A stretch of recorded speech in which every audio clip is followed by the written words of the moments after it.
Have you ever forced a polite smile while someone born with a silver spoon stomped your dignity into the mud? Have you ever endured humiliation from so-called family just because your bank account lacked six figures? If you have ever been branded a freeloader and abandoned in absolute despair, pour yourself some wine. This is a cold, ruthless revenge where those who mocked me no longer own the roofs over their heads. Welcome back to Maya Revenge Stories, my wonderful listeners. Unfortunately, YouTube has completely demonetized our channel, leaving us without the budget to keep the lights on. If you enjoy today's story, please consider supporting us with just $1 so we can pay our hardworking team to cover their living expenses and continue creating these narratives for you. You can support us by scanning the QR code on your screen or by clicking the donation link in the description or the pinned comment of this video. My name is Blair Maldonado, and this is my story. The dining room was a suffocating monument to new money, an oppressive space that screamed of wealth but whispered of profound insecurity. A blinding crystal chandelier, easily the size of a small car, hung precariously over a sprawling mahogany table that was so absurdly long you almost needed a microphone to pass the gravy. We were gathered for Thanksgiving in Lake Forest, one of the most exclusive and outrageously expensive suburbs outside of Chicago. Yet, sitting inside this colossal mansion felt less like attending a warm family holiday and more like being held hostage in a sterile, carefully curated showroom designed exclusively to make everyone else feel small. I sat there in absolute silence, pushing a piece of dry, over-roasted turkey around my gold-rimmed china plate, simply observing the sheer, ludicrous ostentation of my in-laws. To my left sat my sister-in-law, Chloe, holding court as if she were royalty. She was draped in a blindingly loud designer dress that likely cost more than what most working-class families earned in an entire year. Her wrists were heavily shackled with stacked diamond bracelets that clanked obnoxiously against the table every single time she gestured, which was often. Beside her sat her husband, Sterling, our primary antagonist for the evening. Sterling was a man whose smug, arrogant expression looked as though it had been surgically grafted onto his face.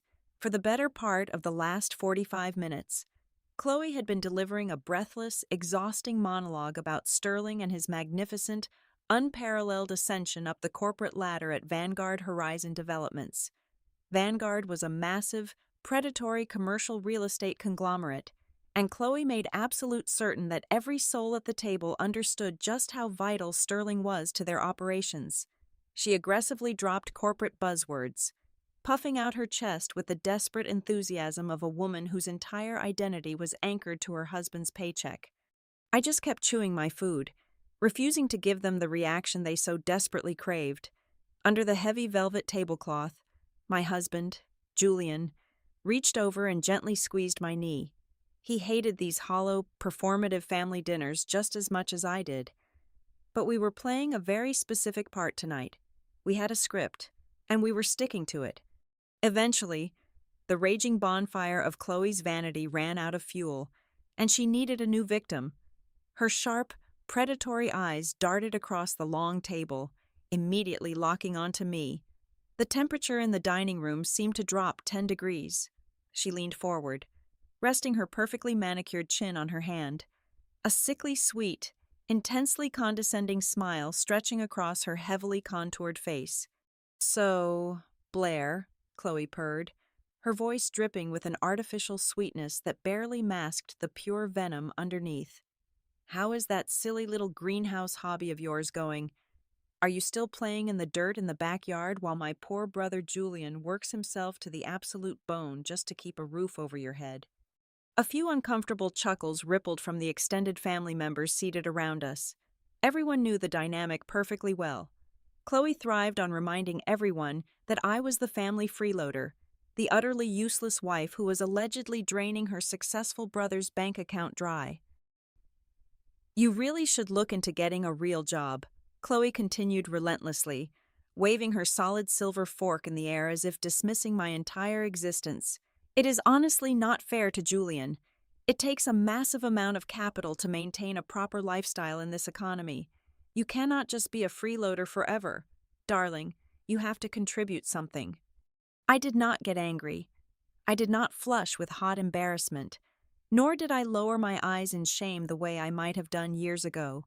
Instead, I calmly picked up my heavy crystal goblet, brought it to my lips, and took a slow, deliberate sip of the vintage Pinot Noir. I let the rich wine linger on my tongue, savoring the taste, before setting the glass back down on the table with a soft, definitive clink. I looked directly at Chloe, offering her a serene, completely unbothered smile. "Actually, Chloe, I decided to give up the gardening entirely," I said, my voice smooth and conversational. "I recently sold the hobby. I figured it was finally time to just stay home and focus on taking care of the family." Sterling suddenly burst into a loud, braying laugh that echoed harshly off the high ceilings. He tossed his expensive linen napkin onto the table, shaking his head as he looked at me with a gaze full of pure, unadulterated disdain. "Sold it," Sterling scoffed, his face turning a shade of red from his own intense amusement. "What? Did you actually find some gullible sucker to buy your rusted metal pipes and cheap plastic buckets? Let me guess. You managed to scrape together a few $1,000s so you could finally pay off your mounting credit card debt. Good for you, Blair. Maybe now you can afford to buy your own groceries this month instead of begging Julian for his hard-earned cash." He chuckled darkly, picking up his heavy crystal glass of scotch, looking incredibly pleased with his own cruel, humiliating joke. Chloe beamed at him, visibly proud of her husband's sharp tongue and his ability to put me in my place. I let their cruel laughter echo around the massive room. I let them have their fleeting moment of manufactured superiority. I sat perfectly still and waited. I waited until Sterling took a smug sip of his scotch, his arrogant eyes meeting mine over the rim of his glass. "No, Sterling," I said, my voice incredibly steady, quiet, yet slicing through the heavy air of the room with the terrifying precision of a surgeon's scalpel. "I sold it for $850 million. The silence that instantly followed was absolute.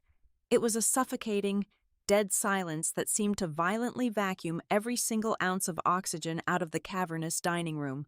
Sterling physically froze, his scotch glass hovering awkwardly mere inches from his face, the smugness instantly and completely wiped from his suddenly pale features. Chloe's jaw practically unhinged, her diamond-clad wrists dropping to the table, suddenly very, very still. I just kept smiling, taking another leisurely sip of my wine, calmly waiting for the crushing reality of those spoken words to completely destroy them.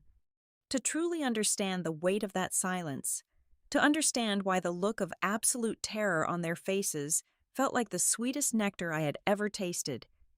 You have to rewind the clock. You have to go back exactly 5 years, before the massive corporate buyouts, before the custom-tailored suits and the private security detail. There was a cramped, decaying one-bedroom apartment in the Pilsen neighborhood of Chicago. It was the kind of apartment where the heating pipes screamed in the middle of the night and the relentless winter draft seeped right through the warped window frames, freezing the condensation on the inside of the glass. That was our reality when the world simply caved in on us. Julian was driving home from his modest accounting job when a drunk driver blew through a red light at 70 miles per hour, slamming directly into the side of his sedan. The impact shattered his spine in 3 different places. I spent weeks sleeping in a hard plastic chair in the intensive care unit, listening to the rhythmic, terrifying beep of his heart monitor, praying to a universe I was not even sure I believed in anymore. He survived, but the doctors delivered a brutal verdict. He would need multiple reconstructive surgeries and at least 1 full year of grueling physical therapy before he could even think about walking unassisted, let alone returning to a desk job. Then came the true American nightmare. The medical bills began to arrive. They did not just trickle in. They flooded our tiny mailbox. A daily avalanche of brightly colored envelopes demanding money we simply did not have. Out-of-network surgical fees, co-pays, ambulance charges, and physical therapy costs that our garbage health insurance flatly refused to cover. Within weeks, we were staring down a staggering debt of over $300,000. We were drowning. gasping for air in a system designed to crush the vulnerable into dust. At that exact same time, I was pouring every waking ounce of my energy and whatever meager scraps of cash we had left into my life's work. I called it Aero Yield. It was an artificial intelligence-driven aeroponic farming system designed to grow crops in high-density urban environments using 98% less water than traditional agriculture. It was not some silly little greenhouse hobby. It was a fully functional, revolutionary prototype, and it was currently sitting in a rented, unheated warehouse space on the south side. My biological nutrient algorithms were finally stabilizing, but we were at a critical do-or-die testing phase. I needed to keep the servers running and purchase the final set of synthetic nutrients to prove the yield data. I needed exactly $15,000 to keep the lights on for another month, or my entire life's work, my one ticket out of that suffocating poverty, would be repossessed and scrapped for parts. We had no credit left. We had no safety net.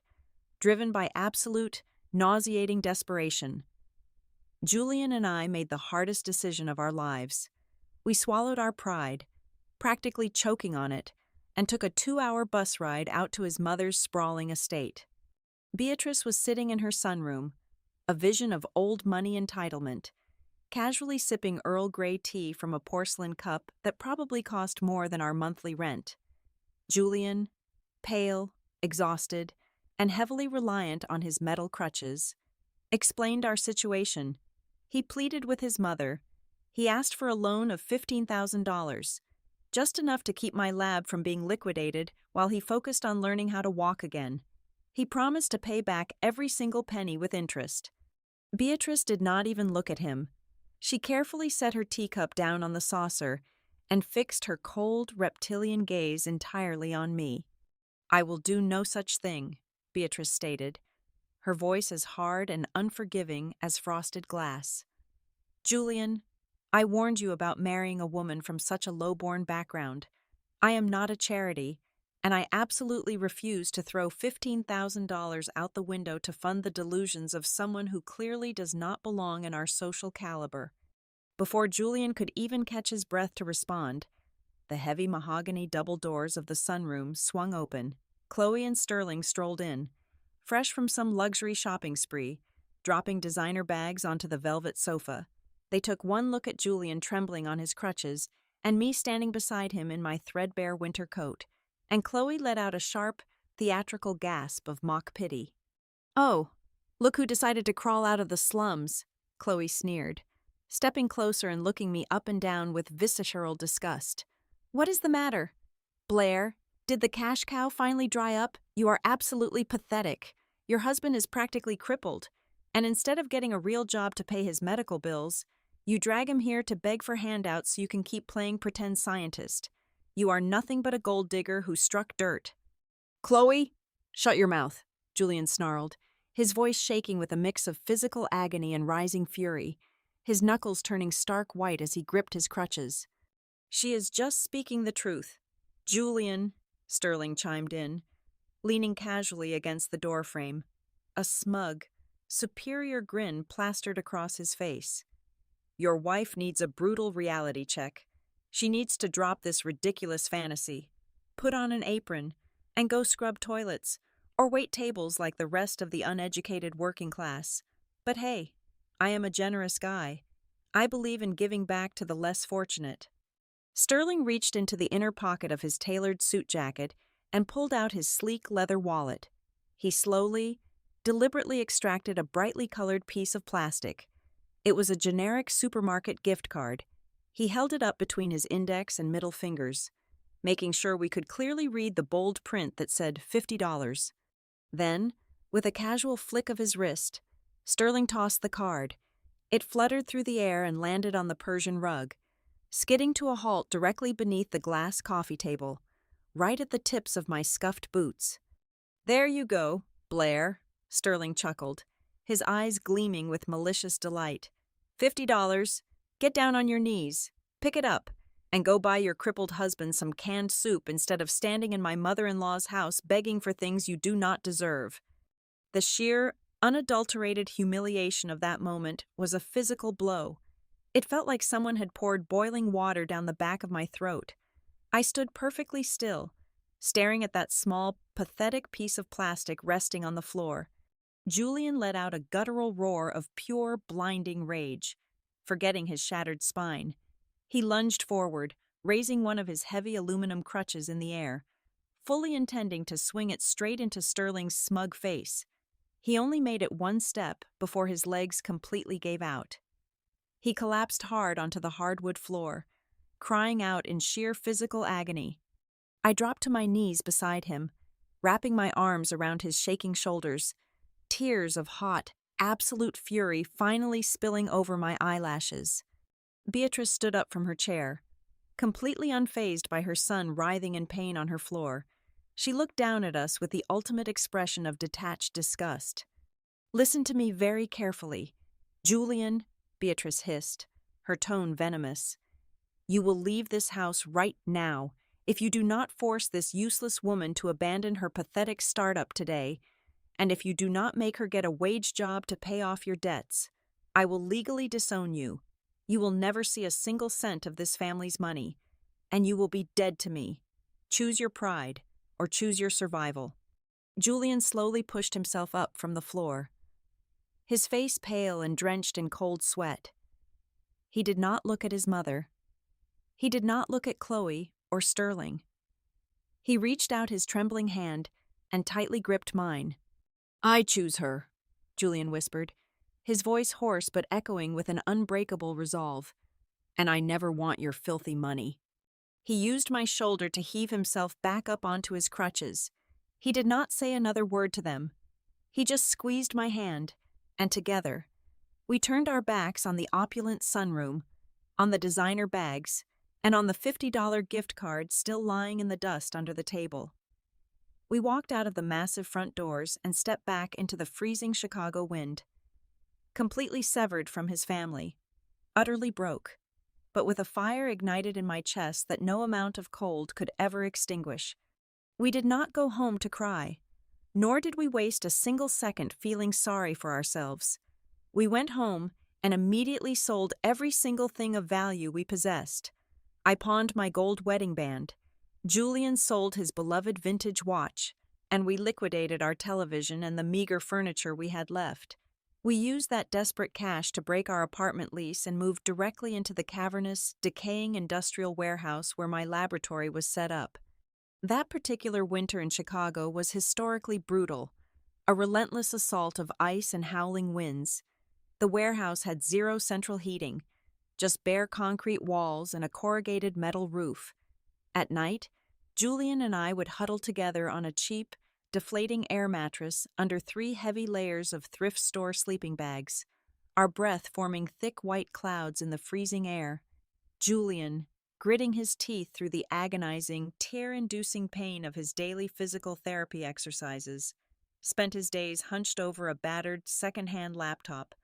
He took on grueling online data entry jobs that paid absolute pennies, typing furiously for 8 hours straight just so we could afford bulk rice, canned beans, and the massive electricity bill required to keep my lab servers humming. I was functioning on pure, unadulterated spite. I worked 20 hours a day, stopping only when my body physically gave out. Every single time my eyes grew heavy, every time my fingers went completely numb from the biting cold. I vividly pictured that generic $50 gift card skidding across the pristine Persian rug. I used that burning humiliation as a relentless fuel source to completely rewrite the artificial intelligence nutrient management algorithms for the Aero Yield system from the ground up. I coded until my vision blurred and my hands cramped. I was building a masterpiece in the absolute dark. But building the revolutionary technology was only half the battle. Surviving the ruthless male-dominated world of venture capital was an entirely different nightmare. Over the next 6 months, I pitched our functioning prototype to over 60 different investment firms across the country. I stood in front of panels of men in custom Italian suits, projecting my data onto their massive glass screens. They all looked at me with the exact same condescending smirk. I was a woman without an Ivy League pedigree, standing in worn-out thrifted clothes, talking passionately about the future of urban agriculture. It is a cute little eco-friendly project, sweetheart, but it is just a delusion to think this will ever scale. One prominent investor actually told me to my face before having his assistant show me the door. Those arrogant firms only wanted to throw their millions at flashy social media applications, addictive mobile games, or ridiculous luxury food delivery startups. They practically laughed me out of their boardrooms. Then, the entire world shifted, and reality violently caught up with them. A record-breaking, catastrophic drought hit the West Coast, triggering a massive, unprecedented collapse in the national food supply chain. Supermarket shelves sat entirely empty. The price of basic produce absolutely skyrocketed overnight. Traditional outdoor farms were drying up into barren dust bowls, and blind panic set in across the agricultural sector. Suddenly, my so-called delusion was desperately needed. Through sheer, stubborn persistence, I finally convinced a mid-sized, independent food conglomerate to run a pilot test of the fully upgraded Aero Yield system. We set it up in one of their abandoned distribution centers. The results did not just break their expectations, they completely shattered the entire industry standard.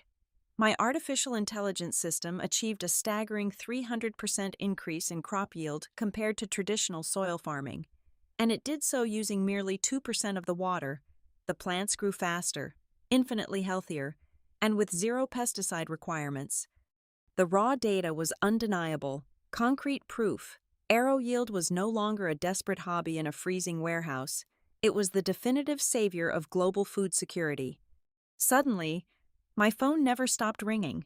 The exact same venture capitalists who had sneered at me and called my work a fantasy were now flooding my inbox, practically begging on their knees to invest their money. They offered me ridiculous multi-million-dollar valuations. I rejected every single one of them. I did not want their validation, and I certainly did not want their names attached to my life's work. Instead, I quietly partnered with a highly secretive green investment fund that provided unlimited capital, keeping my identity and my image completely erased from the public eye. The expansion of our company was nothing short of explosive. Within 36 months, my proprietary technology transitioned from that freezing Chicago warehouse to becoming the hidden operational backbone for thousands of highly automated, massive-scale urban vertical farms across Europe, Asia, and North America. We were quietly feeding millions. Julian, fueled by the exact same relentless grit that built our business, pushed through his agonizing physical therapy. He made a complete, miraculous recovery, leaving his metal crutches behind forever.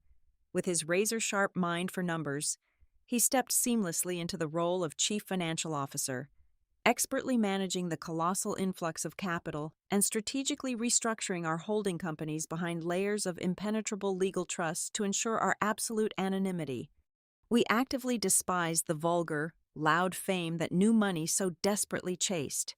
We chose instead to embrace the strict philosophy of stealth wealth. We purchased a sprawling 500-acre private estate buried deep within a dense, heavily guarded forest in the Pacific Northwest.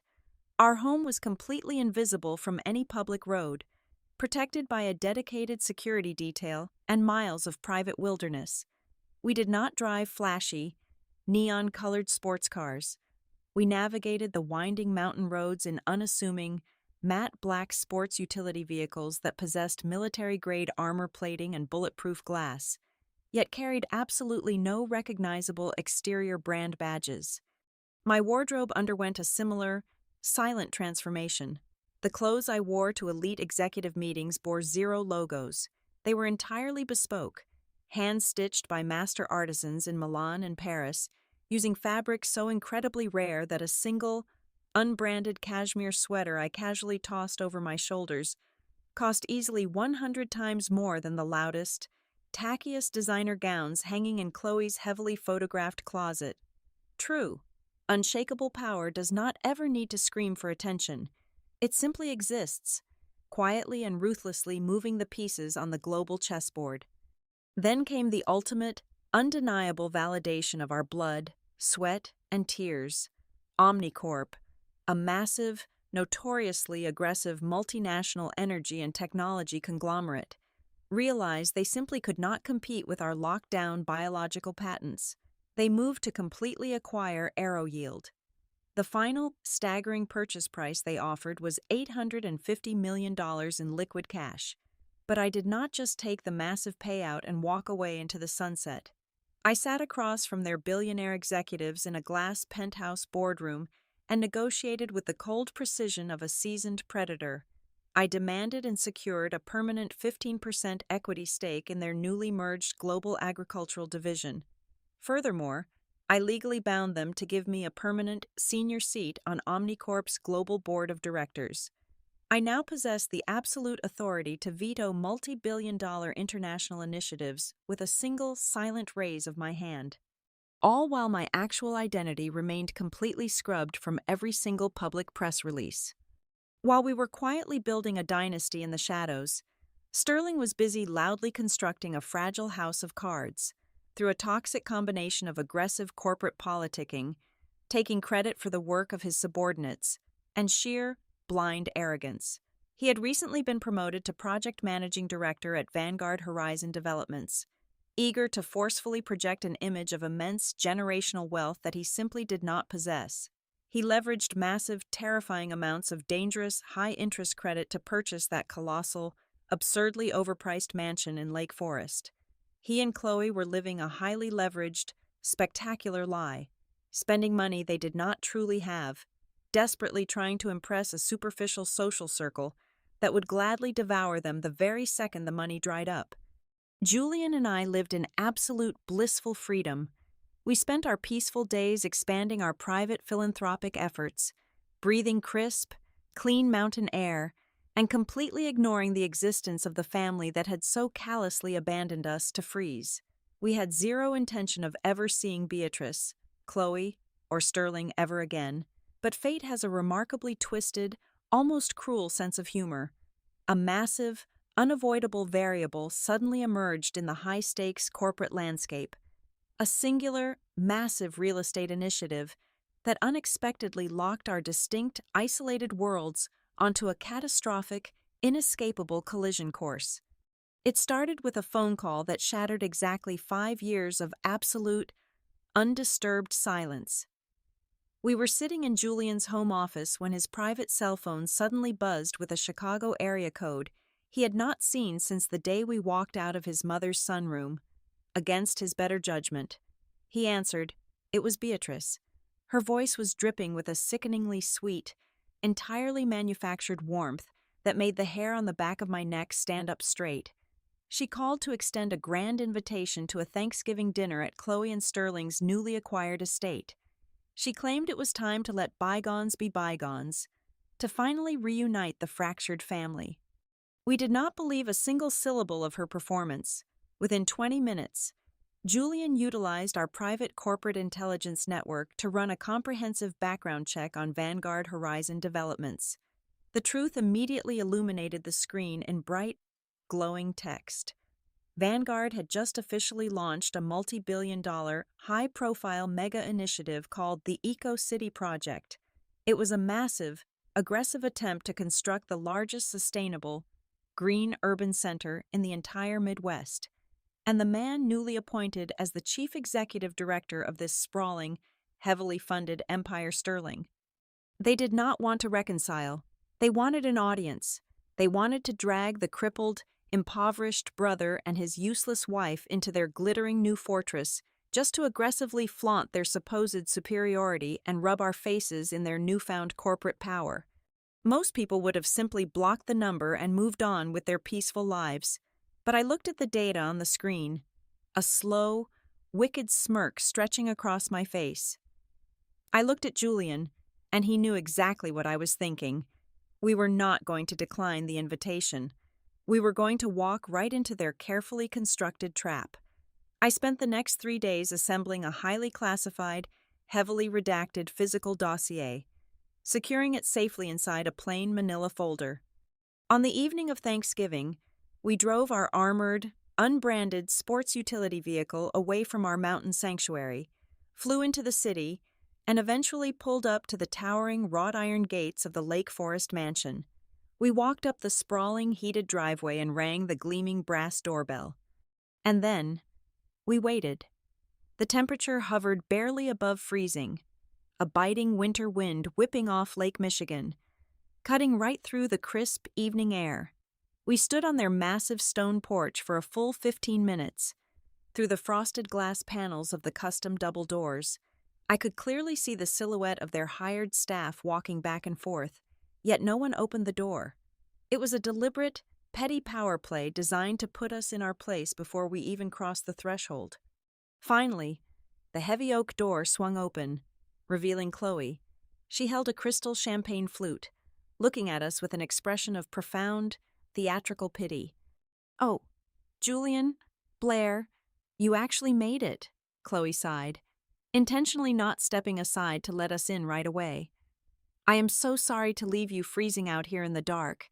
The maid is just completely overwhelmed with the catering staff, and you know how incredibly hard it is to find good help these days. Please, come into the warmth." As we stepped into the grand, marble-floored foyer, Chloe's eyes immediately darted up and down my outfit. I was wearing an extremely rare, hand-spun cashmere coat directly imported from a private atelier in Italy.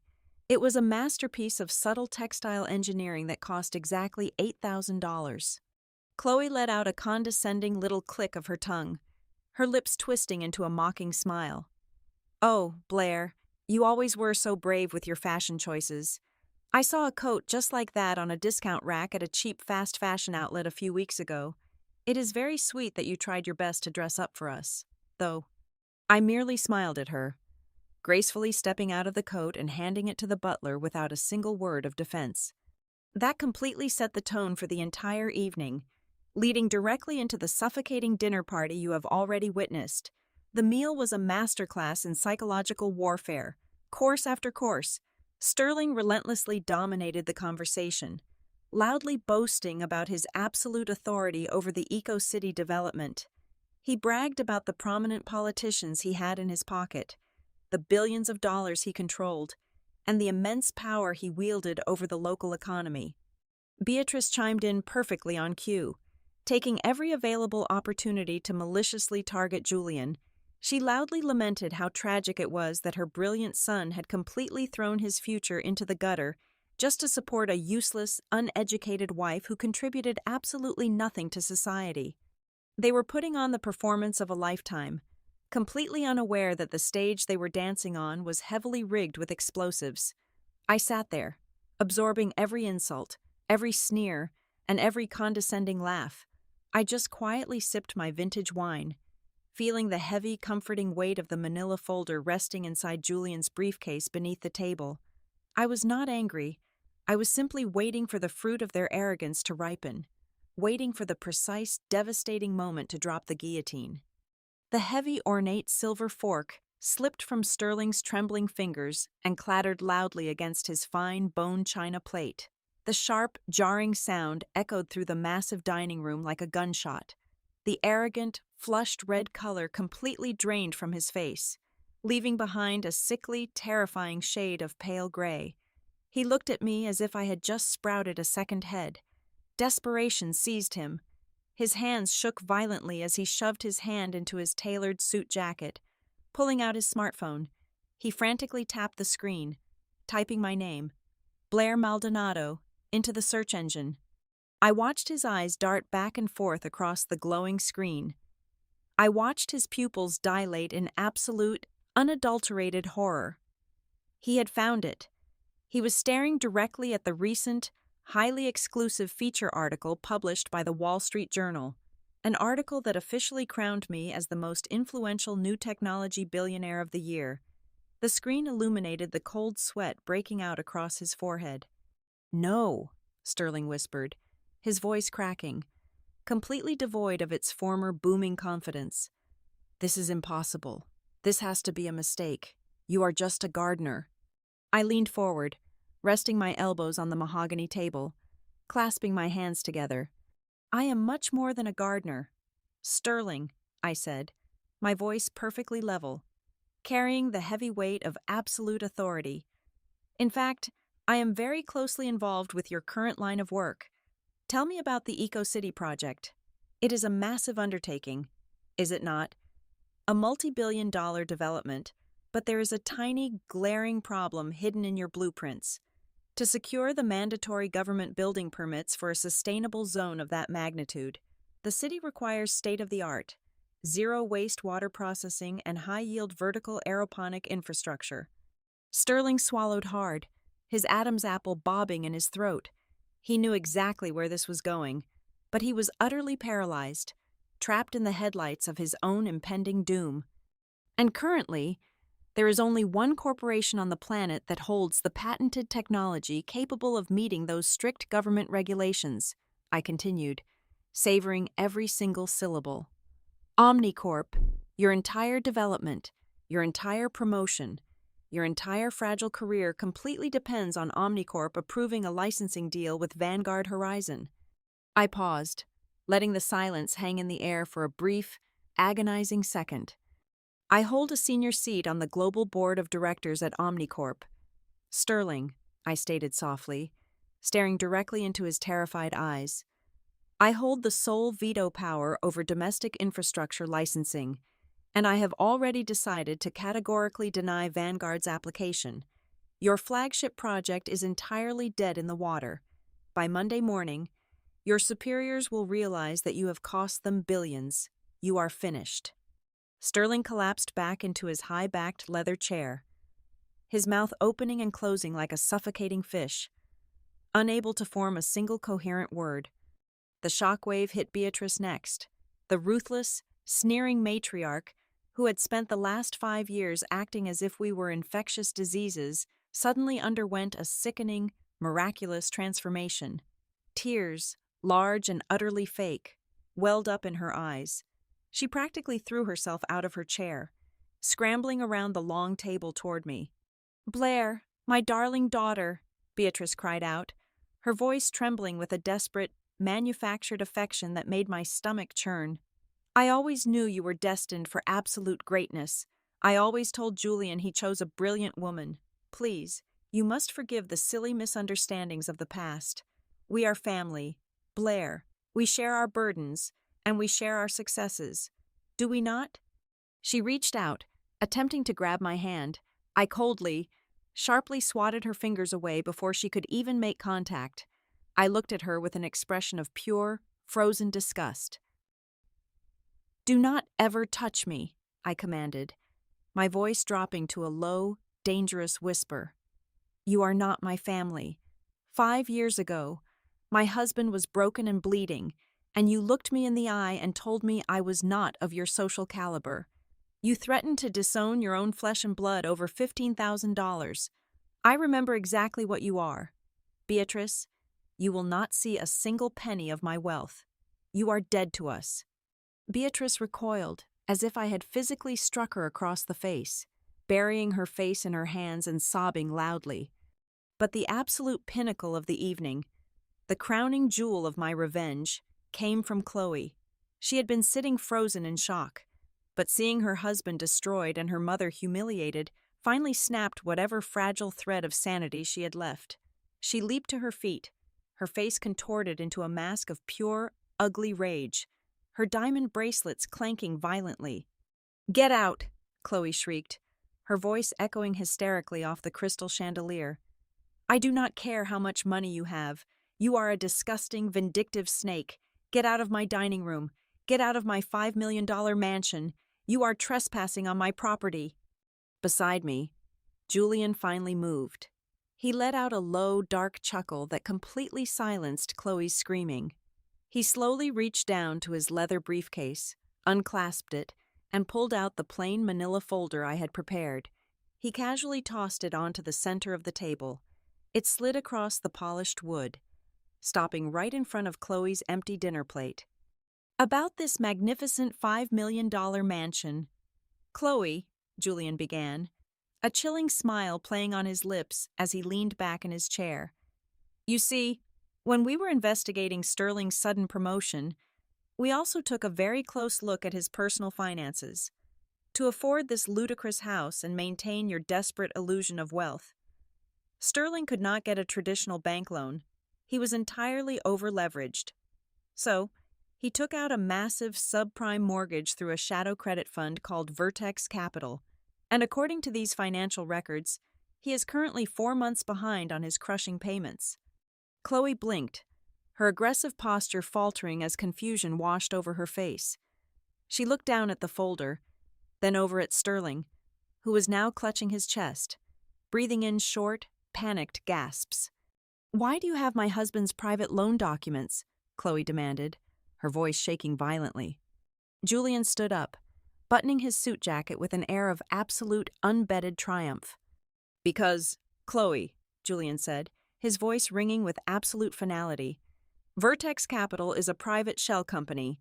It is entirely owned and operated by the family investment trust that belongs to my wife and me. We are Vertex Capital." The collective gasp that left their lungs was the most beautiful sound I had ever heard. "We do not just own Sterling's career," Julian continued, delivering the final, fatal blow. "We own his massive, defaulting debt. We are your legal creditors, and we have already filed the necessary paperwork to execute a full foreclosure on this property. You do not own this house. Chloe, we do, and we are formally evicting you." The fortress of their arrogance completely, spectacularly shattered into a million pieces. Chloe collapsed onto the floor, her heavy designer dress pooling around her, screaming and wailing hysterically. Beatrice joined her, loudly begging Julian to show mercy, pleading with him to remember his own mother.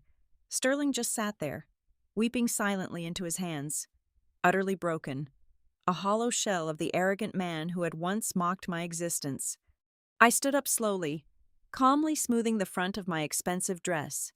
I reached into my small clutch purse and pulled out a worn, slightly faded piece of plastic. I reached across the table and placed it gently next to Sterling's abandoned glass of scotch.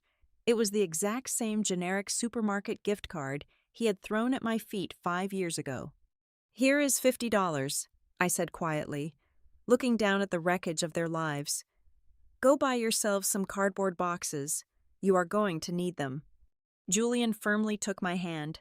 We turned our backs on their pathetic, agonizing cries, walking out of the suffocating dining room, through the grand marble foyer, and out the front doors into the crisp, freezing winter air. We left them trapped inside the burning ashes of their own monumental hubris, finally free, completely untouchable, and undeniably victorious. Thank you so much to everyone for staying with me and listening to my story until the very end. I would love to know where you are tuning in from, so please let me know your city and country in the comments below.